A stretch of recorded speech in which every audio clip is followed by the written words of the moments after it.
Okay, so imagine for just a moment that sound. You know the one, the alarm clock. That horrible, jarring digital shriek that just rips through your sleep at, what, 6:30 in the morning. Now, just think for a second about why we even tolerate that. We don't wake up because we're dying to sit in traffic, right? We don't do it because of some deep biological need to be in a cubicle under fluorescent lights or stand on a factory floor until our backs just ache. We wake up because of an ancient contract, an unwritten one. It's simple. Yeah. If you want to survive, you must trade your time for resources. You have to labor. It's the foundational equation of all human history. I mean, really, from the second we stopped being hunter-gatherers and started, putting seeds in the ground, the rule has been simple. And it's been absolute. He who does not work shall not eat. Labor is the glue. It's the glue. It's what holds our entire civilization together. It's how we distribute everything. Food, shelter, status, even dignity. Exactly. The glue. But what happens if that glue just dissolves? We are standing right on the precipice of a shift. A technological change so massive it makes the Industrial Revolution look like a, minor software patch. We are getting closer and closer to the end of labor. And I don't mean we're all just, retiring early to play golf. I mean, we are moving toward a point where the cost of human effort, both physical and, importantly, cognitive, effectively just drops to zero. And that sounds like a utopia you'd see on a bumper sticker. But when you actually start to peel back the layers on that idea, it looks a whole lot more like a crisis. If you remove labor from the equation, you're not just getting rid of the drudgery. You're taking away the primary mechanism we use to distribute wealth and status and, crucially, meaning. You might just be turning humanity into, biological software without an operating system. That is it. That is the terror and the promise we are looking at today. Welcome to the Deep Dive. Today, we aren't just skimming a tech blog or, summarizing a quick news article. We are stepping right into a battlefield of ideas. We have a whole stack of sources here, economic papers, sociological forecasts, and a really core scenario that's titled Civilization After Labor, The Great Burnout, or The Great Awakening. It's a heavy title for a very heavy subject. It is, and the source material, it lays out this brutal debate between two archetypes. Alexander, who's the techno-optimist, and Elena, the realist. Or, as I kind of prefer to call her, the Cassandra of the Silicon Age. She's the one standing there warning everyone that the end of work might just be the beginning of the great burnout. So the mission for this deep dive is, it's simple, but it's heavy. We are going to unpack the transition, the psychology, the whole sociology of a world where work is optional. We're going to look at what the sources call transition hell, the tyranny of perfection, and the, frankly, terrifying rise of biological feudalism. And just a fair warning to you, our listener, we are not going to take the easy path here. The sources, they present a fork in the road, a very sharp one. On one side, you have the optimist who sees this great awakening humanity finally free to, explore the universe. And on the other, you've got the realist who sees a human zoo, a world where we are basically just pets to our own creations. And I'm going to be taking the side of the optimist today. I have to. Yeah. I look at the advancements in robotics, Figure 03, Tesla Optimus, all these general purpose agents, and I see the end of suffering. I really do. I see labor as this evolutionary bug that we are finally patching. And I'll be the realist. Because if you read the source material closely, the path to that utopia is paved with economic ruin and, I think even worse, psychological collapse. We need to talk about the bloody years, the ones that come before any golden age. Okay, let's set the scene. Usually I'd say, picture a cozy library with a fireplace. But today our backdrop is a construction site, except the workers have all gone home and they've been replaced by these silent silver humanoids that never ever take a coffee break. The sky is gray, and the very foundations of society are being poured anew. Section 1 of our source material is titled Transition Hell, or, as I prefer to think of it, the birth pangs of abundance. I think transition hell is probably the more accurate term. Let's look at the catalyst here, because we're not talking about a better Roomba or a smarter Siri. That's not it. We are talking about the mass deployment of general-purpose humanoid robots and AI agents that can do cognitive tasks better than the average human. The optimist argument, your argument, it really hinges on this idea of zero marginal cost. Right. And this is a concept that economists like Jeremy Rifkin have talked about for years, and it's absolutely central to the Alexander perspective in our text. Yeah. The logic is just so sound. Why is a house expensive? It's not the wood. Trees grow for free. It's the labor. It's the labor to cut the wood, to transport it, to process it, and then to hammer it all together. Why is surgery expensive? It's the decades of training and the hourly rate of that surgeon and all the nurses. So the theory goes, you remove the human, you remove the cost. Exactly. If you have a robot that can build the house and plumb the house and wire the house, all for just the cost of electricity, which, by the way, is also dropping thanks to renewables, then the cost of production just collapses. The optimist view is that we exit this constant survival struggle because the cost of living essentially zeroes out. You don't need 3 jobs just to pay the rent if the rent is, say, $50 a month. It's the democratization of a high standard of living. And, in a vacuum, or maybe in an episode of Star Trek, that theory holds up perfectly. If the cost of production drops, the price should drop. But we don't live in a vacuum. We live in capitalism. And this is where the realist Elena, she just stops the music. Cold. You're describing the destination, the final 5 minutes of the movie, But you are completely ignoring the 2 hours of horror that come before it. The sources call this the bloody 10 to 20 years. The lag time. You're talking about the gap between the technology arriving and the entire economy adjusting to it. I'm talking about the profit motive crashing head-on into human survival. Let's play this out, but realistically. Okay, a massive construction corporation, they fire 5,000 human workers. They go out and buy 500 Figure 03 robots. These robots, they work 24/7. No unions, no sick leave, no pensions. Their labor costs drop by, what, 90%? Which is a massive, massive efficiency gain. Huge. A game changer. But here's the million-dollar question. Do you really believe, out of the goodness of their corporate hearts, that this company is going to immediately lower the price of a condo by 90%? No. Market competition says they eventually have to. If they don't, a competitor will come in and undercut them. Eventually. That's Whoa. the key word. Eventually. But markets are sticky. Real estate is incredibly sticky. In that interim period, which could last a decade, maybe more, that corporation is going to keep prices as high as they can to maximize their margin. They will pocket the difference between the robot cost and the old human price. So what you actually have is a scenario where unemployment is skyrocketing because robots took all the jobs, but the cost of bread and rent and medicine hasn't dropped yet. That's the danger zone the sources talk about. It is a recipe for revolution. I'm not being dramatic. Imagine 40%, 50, 60% unemployment. People have no wages. They have no way to earn a living. None. But the price of their survival is still pegged to the old economy. The sources are really explicit here. They warn that this isn't a transition. It's a blockade. This is where the great burnout begins. You have an entire population that is now obsolete, but is still somehow expected to pay for its own existence. That is a terrifying image. The factories are humming along, the goods are being made, Yeah.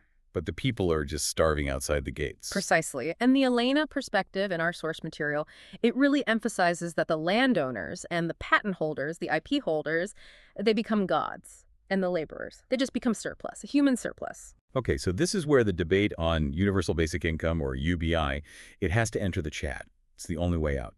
In the techno-optimist scenario, governments see this friction coming. They're not stupid. They understand that you can't have a functioning society if half the population is starving. You can't have consumers if nobody has any cash. So they implement a floor, a monthly check that just guarantees survival. But let's look at the motivation behind that check, because this is where the source material goes incredibly cynical, and I think rightly so. It argues that UBI won't be introduced because the government suddenly loves its citizens. It won't be some dividend of freedom. It's a survival mechanism for the system itself. It is a bailout for corporations. That's all it is. Think about it. Robots don't buy iPhones. Robots don't subscribe to Netflix. Robots don't buy Nikes. They don't go on vacation. If you automate 100% of the labor, you have simultaneously deleted 100% of your customer base. Yeah. The economy is a circle. If you cut off the worker half, the consumer half just dies. So the realist argument is that UBI is just. It's just a way to cycle money. From the printing press to the people and then right back to the corporations, just to keep the wheel turning. It is a life support system for capitalism. It keeps the blood flowing in what is essentially a dead body. Yeah. But you have to consider the power dynamic that this creates. If you're receiving a check just so you can immediately hand it back to Amazon and Walmart to survive, you are not a free citizen. You're a pass-through entity for capital. You're a pet. And pets don't have political power. Wow, that is a bleak view. It completely strips the dignity out of the safety net. It turns the citizen into a dependent. And that leads directly to the social unrest that the sources predict. We're not talking about peaceful protests with signs here. We are talking about a fundamental break in the social contract. If I can't work to better my station in life and I'm just given a ration to stay alive and stay quiet, what is my incentive not to just burn it all down? Okay, but let's play devil's advocate to your pessimism for a minute. Let's say we survive the transition. Let's say the government manages the riots, the UBI gets distributed, and eventually prices do crash because, well, technology is deflationary by its very nature. We get there. We arrive at the age of abundance. The robots do the work. The AI handles logistics. Humans are finally free. And this brings us to section 2 of the source material, the tyranny of perfection. Or as I like to call it, the crisis of competence. I just love the picture the optimist paints here. It's like a Renaissance 2.0. I mean, think about it. For 200,000 years, humans have been defined by toil. We've been beasts of burden. We plowed fields. We laid bricks. We entered data into spreadsheets. And suddenly, we are freed from the spreadsheet and the assembly line. We can finally turn to pure creativity. The example that's given in the source is the garage chair. Right, the whole process versus result debate. Exactly. So I spend a week in my garage. I'm smelling the sawdust. I'm planing the wood by hand. I'm making a chair, not because I need a chair. I mean, the robot in the corner could print a perfect one in 10 seconds. But because I want the joy of making it, the experience. I'm finally free to pursue my passion. I can paint. I can write poetry. I can build things. It sounds like heaven. And here comes Ivan. The sources introduce this archetype, Ivan, who's the displaced blue-collar worker. Yeah. And this is where that beautiful optimist vision crashes headfirst into, well, human evolutionary psychology. Explain the Ivan factor. Why does Ivan ruin my garage fantasy? Okay, so Ivan, your neighbor, he spends a week making that chair. And he's proud of it. He's put his sweat into it. But if we're looking at it objectively, it's a big crooked. One leg is definitely shorter than the others. The sanding is uneven. Well, it's amateur. It has soul. It has character. It has flaws. And then he looks over at the 3D fabricator in his own corner, and in 2 seconds, literally 2 seconds, it prints a chair that is ergonomically perfect, aesthetically stunning, structurally flawless, and mathematically superior to anything Ivan's hands could ever create in a lifetime of practice. But that completely misses the point. I didn't make the chair to have a chair. I made it for the internal experience, for the process. I mean, we don't stop playing soccer in the park just because Lionel Messi exists, right? We don't stop cooking dinner at home just because Michelin star chefs exist. That is the process argument. And for some people, you know, maybe the highly philosophical, the very wealthy, the already secure, that works.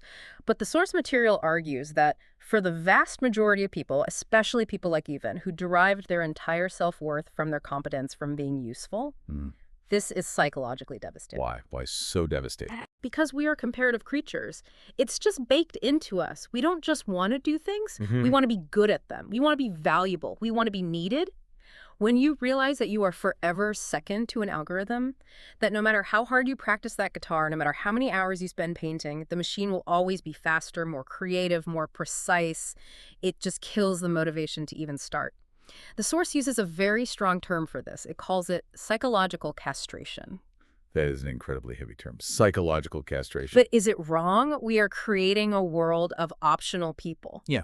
I mean, think about it in the creative arts. If you're sitting down to write a poem and you know the AI can write a better poem in the style of Keats or Kendrick Lamar in a nanosecond, why are you writing? To express myself, for my own catharsis. And if the answer is just for therapy, that's fine on an individual level. But society doesn't respect therapy the way it respects mastery. It just doesn't. We respect people who can do things that are hard. So if nothing is hard anymore because the AI does it all perfectly, where do we find our self-respect? Where does it come from? So the argument is that we become a useless class. Yes. And we're all in therapy. For what? For the pervasive feeling of being useless. It's a doom loop. We are essentially telling the entire human species, go play in the sandbox over there while the adults, the machines run the world. That isn't liberation. It's infantilization. It turns the whole world into a kindergarten. I think that maybe underestimates the human drive to create, regardless of the outcome. I mean, people still knit scarves even though textile factories exist. But I hear you. The psychological toll of being truly fundamentally obsolete it's real. However, the optimist argues there is one area where humans will always have the edge. Which brings us to section 3, Human premium versus human zoo. Ah, the human premium, the last stand of human exceptionalism. Right. And the argument here is that there are some spheres AI just can't touch because we, as a species, we crave biological connection. We will always pay extra for a human doctor or a human teacher or a human caregiver. Not because they're smarter necessarily, but because they are human. There's inherent value in that shared biological experience of suffering and mortality and empathy. A robot can't know what it feels like to lose a parent. A robot can't know the real pain of a broken bone. And the realist in the source material absolutely tears this argument to shreds. This is what she calls the nostalgia economy. Okay, walk us through the teardown. Why doesn't that biological connection save us? Okay, let's take the doctor example. You say you want a human doctor. I get it. It feels right. But let's really look at the reality of, say, 2030 or 2035. An AI doctor is available 24/7. It instantly knows your entire medical history, your complete genome, and it has read and understood every single research paper ever published in any language on your condition.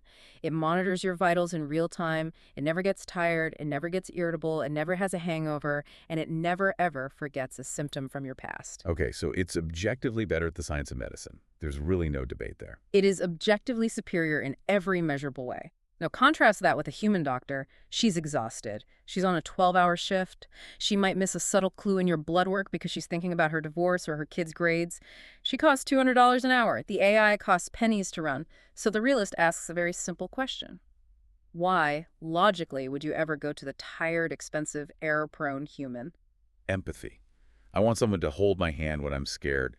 I want someone who knows what it feels like to be scared because they're mortal too. But the AI can simulate empathy perfectly. In fact, it can be hyper-empathic. It can analyze your facial microexpressions, your tone of voice, your heart rate, and say exactly the right thing tailored to your specific psychological profile to make you feel better. It can modulate its voice to be the most soothing sound you've ever heard. So if this human premium exists, it's not because the human is actually providing better care. Then why? Why do we pay for it? What is it for? We pay for it as a status symbol. This is the human zoo metaphor.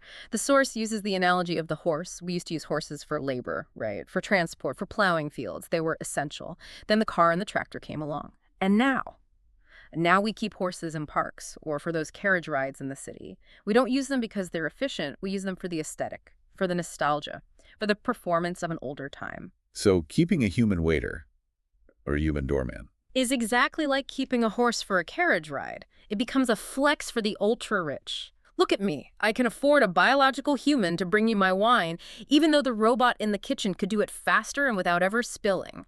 That is profoundly humiliating for the person in that job. That is the entire point. It is humiliating to perform labor that is no longer necessary just to entertain the wealthy. The human premium isn't about value, it's about power. It's about the wealthy exercising their power over the useless class. It creates a service economy based on pity and aesthetics, not on utility. It's the Etsyfication of the entire human race. We all become artisanal products. So it creates this whole class of people who are essentially actors. They're just playing the role of servant for an audience that doesn't actually need them. Exactly. And the psychological toll of knowing your job is a sham, that it's just a performance, that is heavy. It seems like every door the optimist opens, the realist finds a monster hiding behind it. I am starting to feel that. But let's shift gears. Let's look at the social structure itself.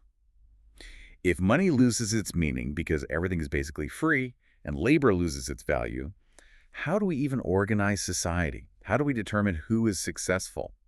This takes us to Section 4, Biological Feudalism and Status 2.0. This is the part of the source material that genuinely scares me more than the poverty or the transition. The optimist view is actually quite interesting here, though. The argument is that when money is no longer the primary signal of status, society becomes, in a way, fairer. We move from a currency of dollars to a currency of reputation, intellect, and charisma. And you can't inherit charisma like you can inherit a trust fund. You have to earn it. You have to be a good person, a funny person, an interesting person. Fairer. That is the most terrifying delusion in the entire script. Why? I mean, it sounds like a meritocracy of the soul, a world where the good guys actually win for once. Because under capitalism, and look, it's as flawed and brutal as it is, there is a loophole. You can be a boring introvert. You can be socially awkward. You can be grumpy. You can be on the spectrum. But if you learn to code, or if you're a brilliant accountant or a skilled plumber, You can make money, and that money buys you autonomy. It buys you respect. It buys you a house where you don't have to talk to anyone if you don't want to. Money's a great equalizer for those socially inept. I see that. It allows you to opt out of the popularity contest. Exactly. Now, strip that away. We enter what the source calls status 2.0. The only currency left is how much people like you, how attractive you are, how funny your jokes are, how entertaining you are at a party. It's high school. It is high school on a global scale forever. Yeah. And the source calls this the rise of the biological aristocracy. If you are naturally charismatic, beautiful, and extroverted, you are the king. You are the queen. You are the influencer. You are the one people want to be around, and that attention is the new wealth. And if you're not, if you're born without those traits, If you are a melancholic introvert, if you're just quiet, if you're socially awkward, you are at the absolute bottom of the hierarchy. and you can't work hard to get out of it, because there is no work. You cannot. You cannot code your way out of being socially awkward. This is the tyranny of extroverts. It is the world of Instagram models and TikTok influencers raised to an absolute power. If the crowd doesn't find you interesting, you effectively don't exist. You starve socially. It's a return to a feudal system, but instead of land being the scarce resource, the resource is attention. And attention is much, much harder to distribute fairly than land ever was. I see the trap. It just punishes a huge segment of the population for their innate personality type. But the techno-optimists in the text, they suggest a solution. These AI agents that act as social exoskeletons. Well, please, this is the Cyrano de Bergerac solution. It's ridiculous. No, hear it out. The idea is that your personal AI whispers in your ear through an earbud or maybe Neuralink. It tells you the funny joke to tell at the right moment. It reminds you of that person's name you forgot. It analyzes the group dynamics and tells you exactly when to speak up to be the most charming. It helps you navigate the social world, leveling the playing field for the introvert. Just think about that for 1 second. Really visualize it. You and I are at a party. You have your AI, I have mine. My AI is analyzing your AI's suggestions to optimize our conversation for maximum reputation points.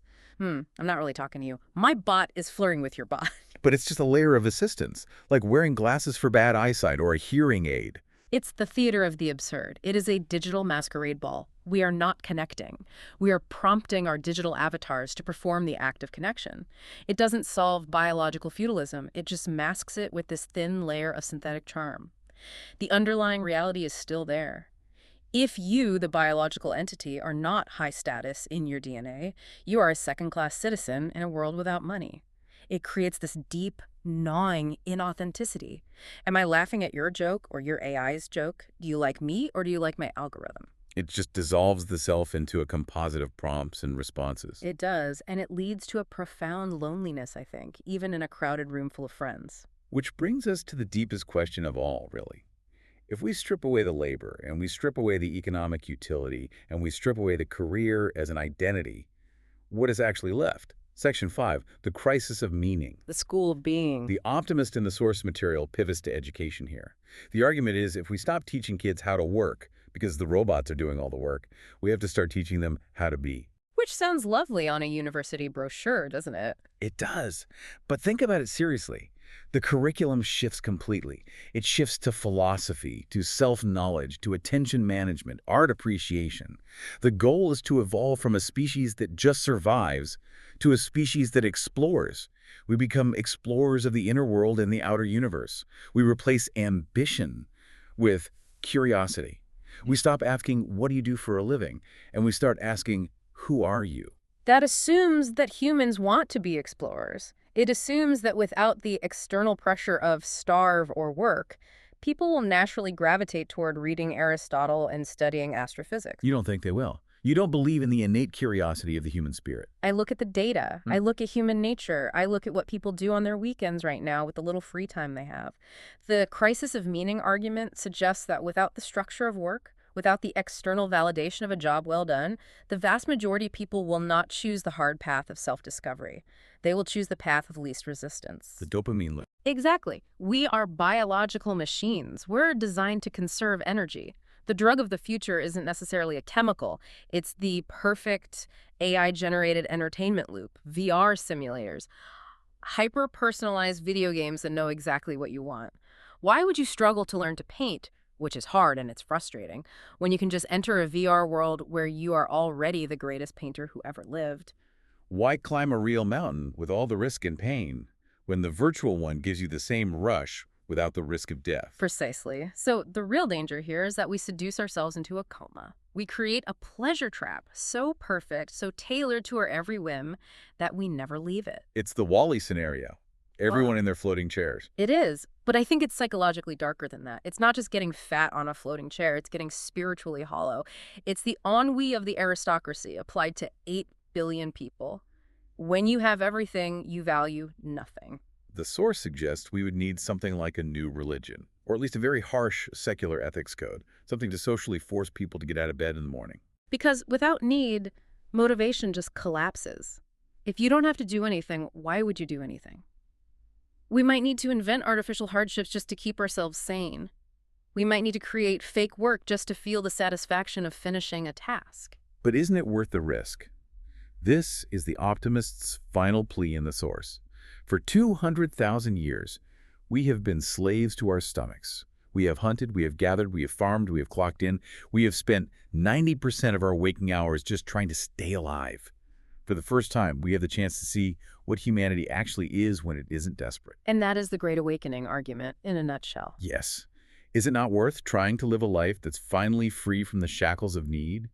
Is the opportunity to finally meet ourselves not worth the danger? To see what we are truly capable of when fear is removed from the equation? And that brings us right to the final verdict, doesn't it?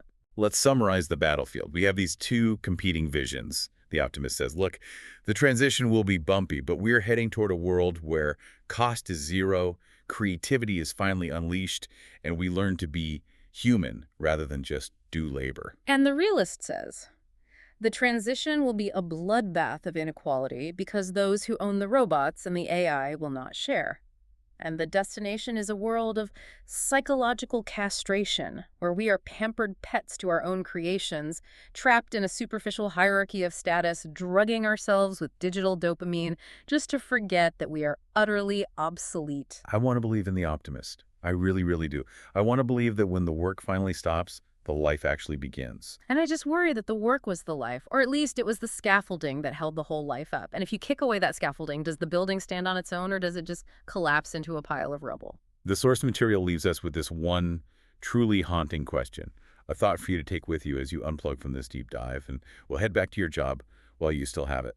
We are about to meet ourselves for the first time in history. The only question remains, will we like what we see? Or will we find that without the distraction of work, we are empty? And that is the question you have to answer for yourself. If your job disappeared tomorrow, not the money, just the job, the title, the place to go every day, the emails to answer, who would you be? And would you be able to live with that person? Heavy stuff today. But, that's what we do here. We unpack the future so you don't have to face it blind. Check the sources. The full Great Burnout versus Great Awakening script is in the show notes. It is worth a read, preferably with a strong drink. Thanks for listening. We'll see you in the next deep dive. Stay human, for as long as you can. Kia.